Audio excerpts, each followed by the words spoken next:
Hello, my name is Nell, and I have things to say. I just recorded a video for, Happy New Year, whatever, and I'm just doing this on the same day because I'm awake enough to do it. So, same look as the other video, whatever. Today, I'm going to talk about how frustrating it is when there is 1 inch between me and the world. Let me tell you a story.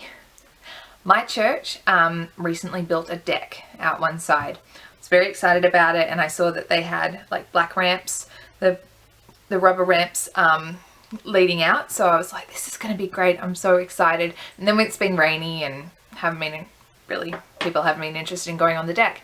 But this past Sunday I went to church. Wonderful. Went to go outside and I came up the ramp and then looked, and there was a lip of about 1 inch on the other side. I realized I couldn't get out.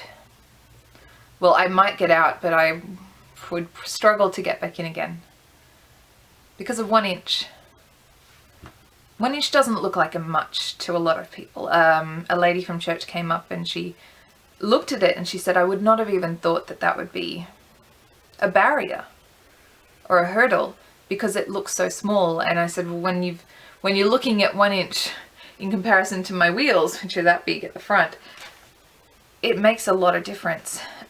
Somebody had said, but I said, it'll really shake me up if I try to drive over that. And he said, well, what about the suspension in your wheelchair? I said, well, you can have the smoothest car, best suspension in the world, but if you go over a pothole, you will feel it. and you might not feel it as much as you would in a crappy car, but you still feel it. And I have pain all up and down my back. So I just couldn't bump out of there. When the builders had done it, they had put these ramps out and assumed that that much wouldn't be too much on the other side. So I had to talk to people from church about, the solution. I knew the solution, which would be to get a ramp that was fitted, another rubber ramp that was fitted to make it a smooth kind of like thing on either side. But it really knocked me about emotionally.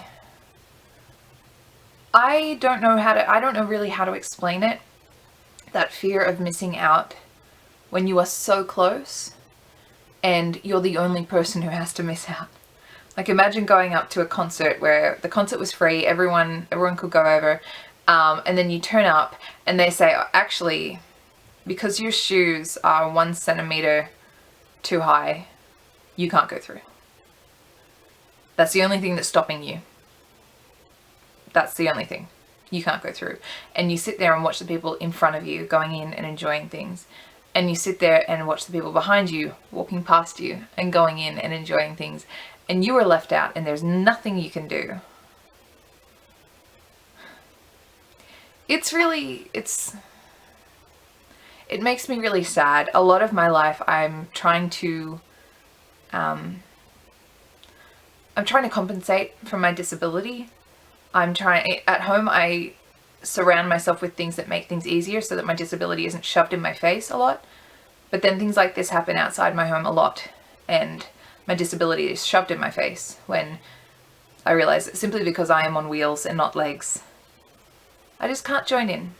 And people will have thought that they've thought of me, but hasn't quite made it. And one thing that I find interesting is that a lot of places will say, yes, we're open, we're ready, go on through. But they'll do that without having somebody in a wheelchair test out the space. They'll have something that is supposed to be accessible and they'll say, yep, everything's ready to go. And then when I try it and I say that's not actually accessible, who tested this? How many disabled people tested this before it was given the okay to be good to go? The answer is usually none. And I just wonder why. If you're building something from me, if you're building something so that I can use it, why aren't you asking me if it works before you say it's ready? Because I'd really like to help. If you're building something and you want to make sure that it's wheelchair accessible, invite me over. Because my wheelchair is big and heavy and I have a lot of pain.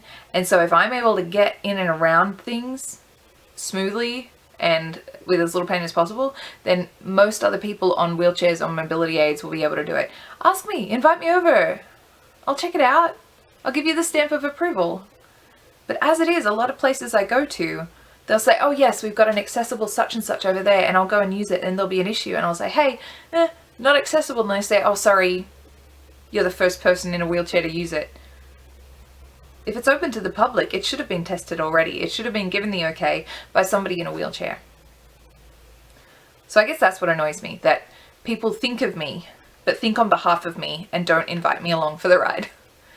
I'm happy for you to think of me, and I'm happy for you to want to make things that work for me, but please include me in the situation and in the conversation, because I know wheelchairs.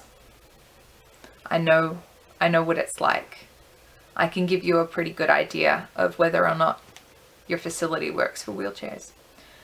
So I guess that's the point I'm making today. Number one, it is really, really sucky when you are held off from life by just a little bit. Like in this case, I could have got onto the deck. I could have rolled around in there, like, would have been great. It's not like sometimes when I'm missing out on people surfing or something where I couldn't even do it even if I could get to the beach. This was something where I could join in, except for that inch.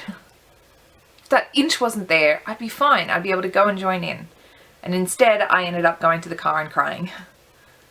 But yeah, the other point is, if you're making something that is supposed to work for people in wheelchairs, get one of us to test it before you say it's ready to go. Because we have a slightly different perspective to things than your average person. So, ask us. If you're a builder and you know somebody in a wheelchair and you want to make sure your facility is good to go, just invite them. I would like to be included when you're making things for me. Thank you very much. Thank you. Right. That's all for this one. Bye. Include me in the conversation when I'm supposed to be included. Thank you. Bless.